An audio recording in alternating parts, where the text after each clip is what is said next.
Madam Chair, ang sa akin lang ito, gusto ko bigyan ng DN is not really on the arrest. Yes. Yung pagbiyahe talaga, yung pagsakay ng eroplano, dinala sa dahig. Okay lang arrestuhin nyo. Dalhin ninyo sa competent court. Isurrender nyo sa RTC. Ipakulong ninyo dyan sa krami.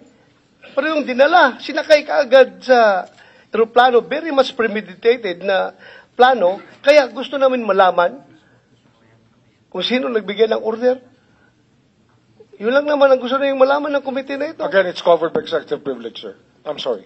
Even with General Torre?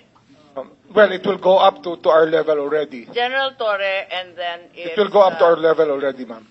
These are internal deliberations which do not have to be discussed in the open. Which should not be discussed in the open at all. Executive decision? I do not believe in executive sessions, sir, because Yes. I've experienced it here and in the House. Habang nag-executive session, may lumalabas na information, kaya wag na lang po.